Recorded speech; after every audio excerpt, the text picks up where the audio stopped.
사실은 제가 말씀드린 거 둘 다 아니에요. 언제부터 연애 시작이냐면요. 내가 누군가를 만나서 교제를 하기 전에 혼자서 준비가 되어지는 시간부터가 연애의 시작이에요. 아무나 만나서 연애하고 싶은 건 아니죠, 그죠? 진짜 괜찮고 좋은 사람을 만나서 행복하고 막 설레고 기쁜 연애를 하고 싶잖아요. 그러려면 서로의 믿음과 삶에도 좋은 영향을 주는 그런 연애를 하려면요. 내가 먼저 준비가 되어야 돼요. 이 연애랑 결혼도 마찬가지예요. 준비를 제대로 안 하면요. 연애를 해도 불행하고요. 결혼을 해도 불행해요. 그래서 요새 막 결혼지옥 이런 프로그램들이 있잖아요. 내가 연애를 행복하게 잘 할 수 있는 사람으로 성장하는 것부터가 연애의 시작이에요. 그래서 혹시 여기에 아주 오랜 기간 솔로였다. 아니면 나는 어머니 태에서부터 솔로였다. 이런 분들이 혹시 계시면요. 긍정적으로 마음을 가지세요. 나는 진짜 철저하게 준비가 되고 있구나. 아멘. 이 감정이요, 연애랑 아주 밀접한 관련이 있잖아요, 그죠? 사귀면 어떤 감정이 들어요? 그쵸, 설레죠? 또 좋고 막 몽글몽글하기도 하고 뭔가 간질간질하기도 하고 그렇잖아요. 감정과 연애는 뗄 수가 없는 관계인데요. 남자랑 여자랑 서로 좋아하고 사랑해서 하는 게 연애잖아요, 그죠? 그런데 연애를 하다 보면 꼭 좋고 설레고 기쁘고 이런 긍정적인 감정만 들지는 않죠. 질투도 하고요, 화도 나고요, 서운하고 슬픈 감정들도 막 따라오잖아요. 그리고 또 연애를 안 할 때도 드는 감정이 있죠. 외로운 감정이요. 내가 연애를 안 할 때도 막 외로운 감정이 올라오며 연애를 하고 싶잖아요. 자, 이렇게 감정은 연애에 반드시 수반이 되는 것인데, 그래서 또 이 감정 때문에 여러 가지 온갖 문제들이 생겨요. 사람의 감정이 얼마나 무섭냐면요. 아무리 뭔가가 옳고 그르다는 객관적인 수치가 있어도 감정대로 결정을 하게 돼요. 그 어떤 합리적인 판단도 이기는 아주 강력한 게 바로 감정이에요. 진짜 내가 감정대로 하고 싶은 게 생기면은 그 무엇도 못 막아요. 너무 스트레스를 받아서 마라탕이 먹고 싶은데 내 살도 찐 것 같고 요새 위도 안 좋아한 것 같고 그러면 안 먹는 게 맞는 것 같은데 안 먹으면 짜증이 나잖아요. 그럼 어떻게 해요? 배달시키잖아요, 그죠? 그리고 먹고 나서 또 후회하는 감정이 막 들잖아요. 이렇게 사람은요, 뭔가 감정을 이기지 못해서 행동하는 경우가 참 많은데요. 제가 아까 말씀드린 것처럼 이 연애에도 감정이 반드시 따라오는 거기 때문에 이 감정 편향에 빠지기가 아주 쉽다는 거예요. 내가 너무 외로워. 막 연애를 하고 싶어. 누구든 상관없어. 그러면은 그 감정을 못 이긴다는 거예요. 제일 큰 문제는요, 나의 감정을 하나님의 뜻이라고 합리화할 때 생겨요. 가장 조심해야 될게요. 하나님이 주신 응답이 아닌데 나만의 감정적인 확신으로 인해서 결정하지 않도록 가장 조심해야 돼요. 그래서 여러분이 지금부터 하셔야 될 거는 뭐냐면요, 지금부터 내 모든 감정, 내 모든 생각을 내려놓고 하나님께 인도받는 훈련을 하는 거예요. 감정이 무조건 나쁘다 그 얘기가 아니에요. 내 감정대로 해서 하나님의 뜻과 내가 반대로 가고 있지는 않은가, 그거를 조심하라는 거예요. 사람이요, 감정을 이길 수 있어야 사실은 성장할 수 있거든요. 성숙한 사람과 미숙한 사람의 차이가 뭔지 아세요? 감정대로 하고 싶은 것을 참을 수 있냐 없냐의 차이예요. 이거를요, 10대 20대 지금 여러분 나이대에 꼭 하셔야 돼요. 이때 안 하면요, 나중에 절대 못해요. 왜냐하면 사람이 나이가 들어갈수록 하던 대로 하던 습관이 굳어지거든요. 그래서 지금부터 하셔야 돼요. 제가 아는 청년 중에 이성 친구를 잘못 만나가지고 금전적으로 빚을 지고 굉장히 고생하는 친구가 있었어요. 근데 하루는 이 친구가 그러는 거예요. 자기가 요새 계속 생각을 하고 기도를 했는데 이제 이성 친구를 만나지 말아야 되겠대요. 당분간 연애를 안 하는 게 하나님 뜻인 것 같대요. 그래서 대신에 자기는 계속 신앙생활을 회복하는데 당분간 집중하겠다 그러는 거예요. 그래서 제가 너무 잘 생각했다고 이렇게 격려를 해줬어요. 그런데 몇 주 정도 지나고 이 친구가 갑자기 잠수를 탄 거예요. 예상이 되시죠? 한 2, 3주 정도 지났거든요. 근데 갑자기 잠수를 타는 거예요. 알고 봤더니 또 연애를 시작을 한 거예요. 한 1년 정도 지나서 제가 소식을 듣게 됐는데, 이 친구가 이성 친구랑 교제를 하다가 가족들랑 관계가 안 좋아져서 동거를 시작을 하고, 그리고 신앙생활을 아예 떠났더라고요. 계속 못 돌아가고 있다는 그런 소식을 들었거든요. 그때는 정말 결심을 했겠죠. 나는 연애를 안 할 것이다. 결심을 했겠죠.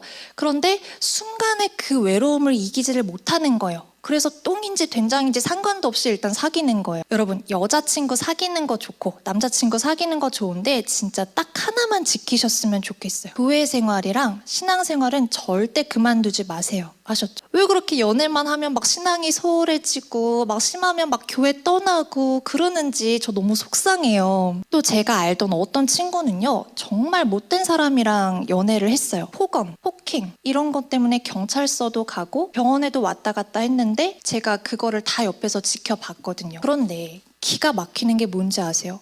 이 친구가 그 사람이랑 잠깐 헤어졌다가 또 만나는 거예요. 나쁜 사람인 건 알겠는데 자기는 헤어지고 혼자 있는 상태가 더 힘들다는 거예요. 내가 혼자 있는 것도 불행하고 이 사람이랑 만나는 것도 불행한데 두 개를 따져보면 혼자 있는 게 더 불행하다는 거예요. 여러분, 외롭다는 거는요, 내 마음속에 결핍이 있다는 거고요. 결핍이 있다는 건 온전하지 못하다는 거예요. 그런데 그 결핍을 뭘로 채우려고 해요? 자꾸 사람으로 채우려고 그러고 이성으로 채우려고 하는데 이게 온전히 채워지지 않잖아요. 그죠? 그리고 결핍이 있다는 건 내 마음과 정서가 미숙하다는 건데 그 상태에서 연애를 하면은 오히려 독이 돼요. 심리학에서 사람이 외로운 감정이 커지면 합리적인 판단을 내리지 못한다고 하거든요. 내가 너무너무 외로울 때 그것 때문에 연애를 하면은 안 하니만 못하게 돼버려요. 그러면 대체 언제 연애를 해야 좋을까요? 언제 연애를 해야 되죠? 내가 외롭지 않을 때 연애를 해야 돼요. 아니, 그게 말이 돼요? 혼자 있으면 당연히 외로운 거 아니에요? 커플들 보면 당연히 짜증나고 그러는 거 아니에요?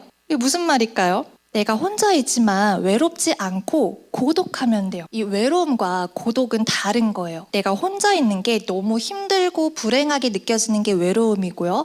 반대로 내가 혼자 있는 시간이 나쁘지 않아. 그리고 이 시간을 내가 잘 사용할 수 있어. 그리고 때로는 이 혼자 있는 시간을 내가 즐길 수도 있어. 이 상태가 바로 고독이에요. 이 차이를 아시겠죠? 혼자 있지만 외롭지 않고 고독한 사람들은요, 더 성숙하다는 것이 밝혀졌어요.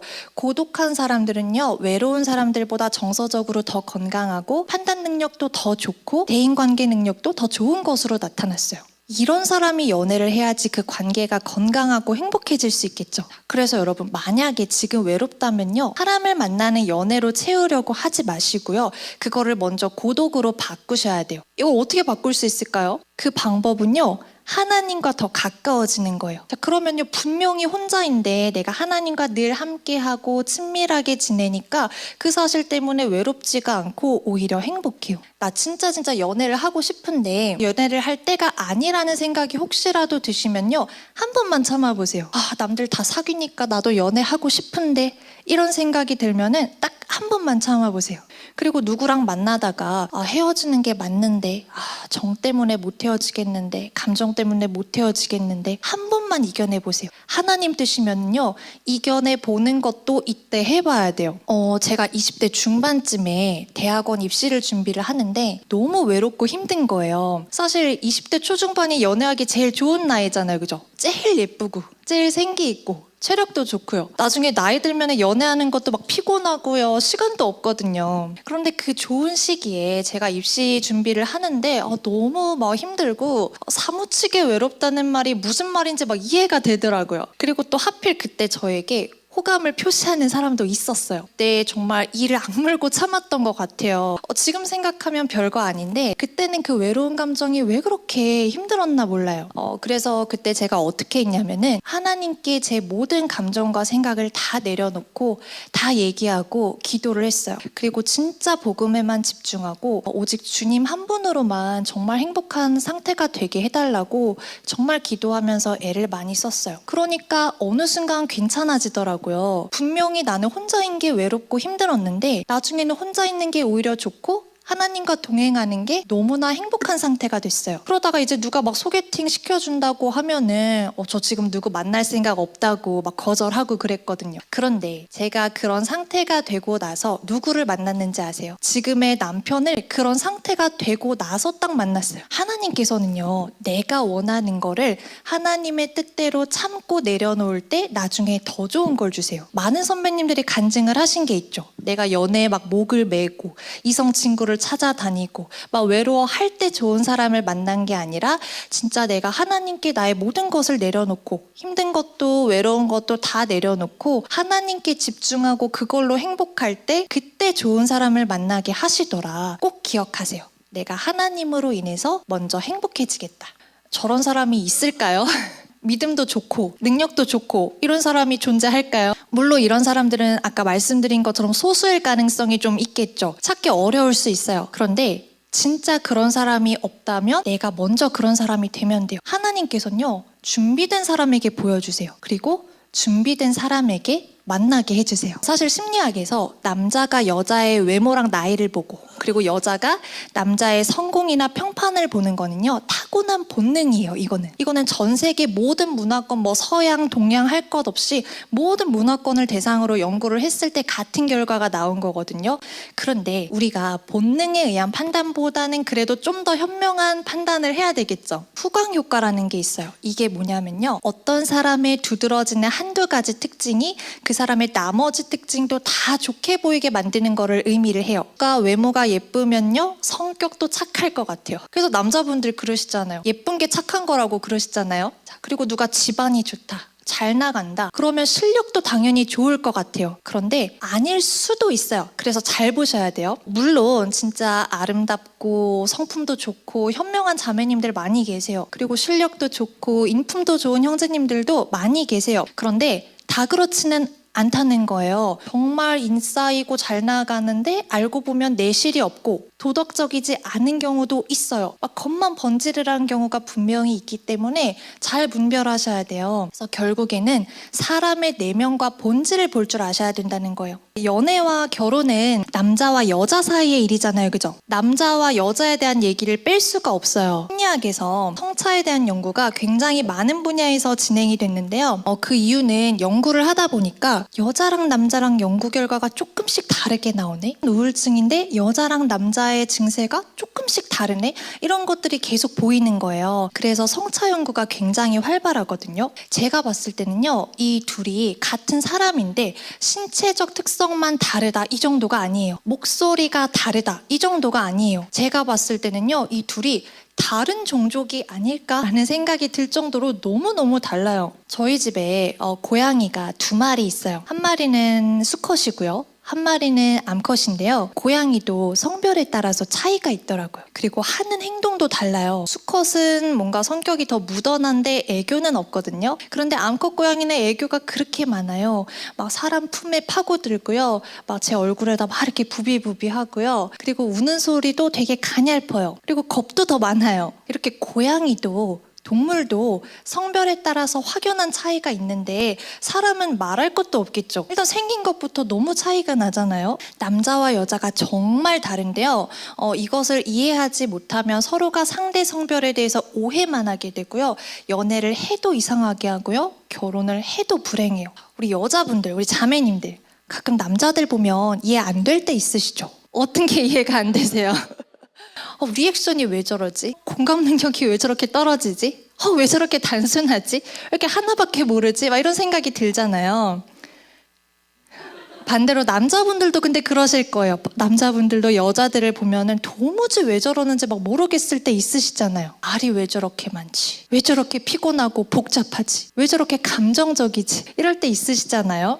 여자와 남자가 뇌가 작동하는 방식부터가 달라요. 좌뇌가 있고 우뇌가 있잖아요. 이 2개를 연결을 하는 그 부위를 뇌량이라고 하는데 여자들이 더 강하게 나타나요. 그래서 여자는 여러 일을 동시에 더 잘해요. 그런데 남자의 뇌는 어떠냐면 직렬수행이에요. 그래서 하나 하고 그 다음에 하나 하고가 편해요. 그러다 보니까 이런 일들이 발생을 해요. 아니 오빠, 나한테 연락 한 번 하는 게 그렇게 어려워? 아니 아무리 게임을 한다고 그러지 4시간 동안 답장을 안 해? 여자들은 이게 이해가 안 되죠. 당연히 병렬 수행이니까 그냥 일하다가 게임하다가 핸드폰 확인하면 되는 거잖아요. 근데 남자들은 직렬 수행이기 때문에 이게 여자들의 생각보다 훨씬 더 많은 에너지와 노력이 필요한 거예요. 이제 서로 답답한 거죠. 서로 억울하고 답답한 거죠. 이 외에도 다른 점을 얘기하자면 끝도 없어요. 한 2시간은 그냥 가거든요. 우리 자매님들은요, 남자에 대해서 아량을 가지시고 자비롭게 생각해 주세요.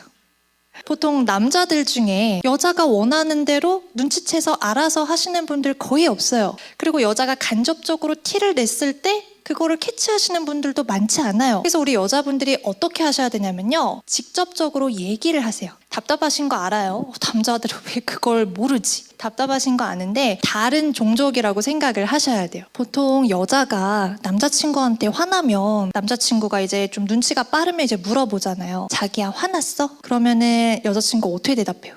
아니, 이제 거기서 좀 눈치가 없으신 분들은 여자친구 화 안 났나 보다 하고 넘어가겠지만, 눈치가 좀 있으신 분들은 어떻게 해요? 뭐 때문에 화났어? 이렇게 물어볼 거 아니에요. 그러면 여자분들 이유를 얘기해 주세요. 잘 안 해주시죠? 그러면 이제 남자분들 어때요? 답답해 미치는 거죠. 우리 여자분들이 얘기를 해주세요. 조금만 자존심을 내려놓고 힌트를 좀 더 직접적으로 주세요. 이제 연애를 하면 선물 같은 거를 서로 주고받잖아요. 근데 제가 아는 분이 남자친구가 선물을 줄 때 어떤 거를 주냐면은 기계, 뭐 소형 가전, 그러니까 뭐 빙수기 같은 거 있잖아요. 여름에 이렇게 빙수를 집에서 직접 만들어 먹는 거, 이런 거를 선물로 주시는 거예요. 그런 선물이 나쁜 거는 아니죠. 나쁜 건 아닌데 이제 그 여자분은 그런 물건에 크게 관심이 없고 필요가 없는 거예요. 근데 차라리 여자 입장에서는 뭐 액세서리, 꽃 이런 게 더 좋잖아요. 어느 날 이 남자친구분이 선물을 또 주셨는데 뭘 주셨냐면 기계식 키보드를 선물로 주신 거예요.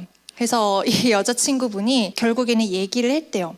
자기야 고마워. 너무 고마운데 나 사실 이런 거 잘 안 써. 좀 더 예쁜 거 그런 거 받으면은 좀 더 좋을 것 같아. 이렇게 얘기를 해줬대요. 그랬더니 남자분이 뭐라고 하시냐면요.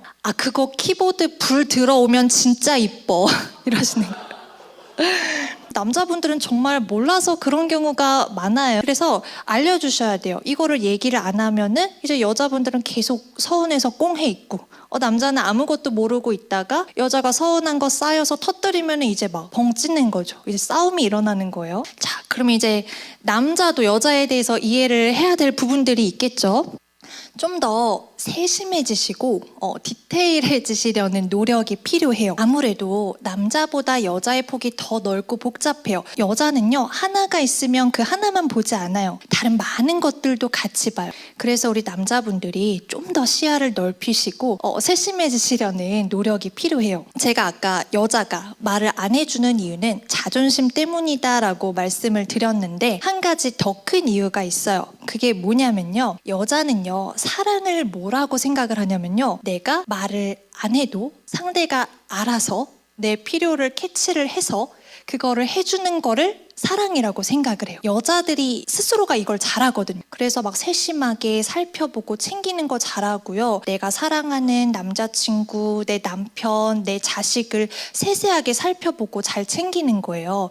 이게 여자들의 사랑 표현 방식이에요. 그래서 남자친구도 나를 사랑한다면 나에게 그렇기를 해주기를 바래요. 똑같이. 그래서 그런 거예요. 그래서 말을 안 해주는 거예요. 그래서 우리 남자분들이 좀 더 디테일해지시고 세심해지셔야 돼요. 요새 데이트 어떤 장소가 핫한지, 예쁜 포토 스팟이 어딘지 이런 거 다 공부하셔야 돼요. 그런데 이제 이런 얘기를 들으시면서 나는 맞춰주기 피곤한데 내가 왜 상대에게 그렇게까지 해줘야 되지? 이렇게 막 반발감이 드시면요, 연애를 지금은 안 하시는 게 좋을 수도 있어요. 애초에 그렇게 창조가 된 거예요. 사람도 하나님께서 창조하셨잖아요. 그죠? 창세기 1장 27절에서 8절 보면요, 하나님이 자기 형상, 곧 하나님의 형상대로 사람을 창조하시되 남자와 여자를 창조하시고 라고 되어 있죠. 자, 그렇다면 이 남자와 여자의 여러 가지 특징들은 다 하나님께서 그렇게 창조를 하셨다는 것이 인정이 되어져야 돼요.